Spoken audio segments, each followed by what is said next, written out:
We've been working on the projects of Bakhvi 1 and 2 since several years, and there were a lot of stages that had to be passed in terms of environmental and social management, starting of course with the legal obligations, the permitting. Then we also noticed that the Bakhvi 1 and 2 were located in an area which is considered as a key biodiversity area. So the project had to mobilize international specialists to further assess risks for the local biodiversity. That was before the Guria National Park was declared in between during the study. So that added another layer of engagement with WWF, which at that time was in charge of the preparation of the park. That's for the biodiversity side. Then on the social side, key milestones were really engagement with the local communities. Of course, because there is Bakhvi 3, which is present in the area, people knew what is a hydropower scheme.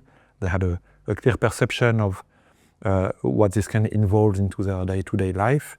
But still, there was a lot of effort, I would say, required to get a positive mobilization of the local communities around the scheme in a context where, that it can be quite easy for people who oppose hydropower to spread rumors or fake news about the project. So that was the other side, was a lot of stakeholder engagement, meetings, mobilization of experts on key issues to make sure that there's a transparent communication with the communities and people understand what's being done and have means to complain if they want to complain or ask questions if they have questions.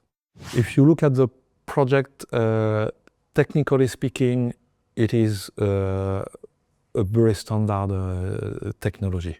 There's nothing really outstanding in the way it is conceived. You have a lot in Georgia of those schemes with a small intake, a penstock which is underground, and then a few kilometers downstream a powerhouse. So technically that's standard schemes.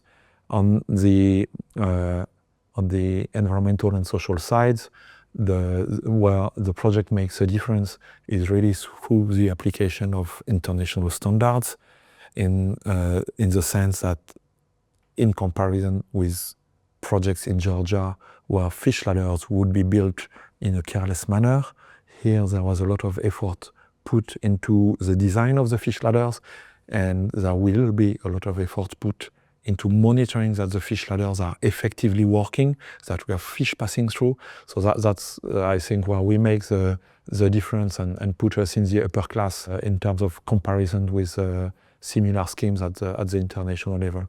There's also the relation with Guria National Park, which is being established.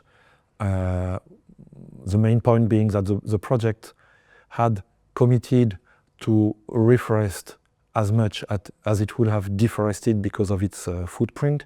And this is now being implemented in combination with a brand new Guria National Park to make sure that the reforestation happens in areas which are under control of the Guria National Park. That means the reforestation implemented by the project will be under the management control of a recognized authority, and reforestation itself is financed by the project. So that's a win-win collaboration which is being put in place, and we hope there will be other activities than just the reforestation. That's still to be discussed with the authority in charge of the national park. The meetings, the public meetings that were organized to address the specific concerns that were raised by some communities, the supervisory committee that was put in place also to have a citizen watching, being involved in watching how the project is being implemented and so on.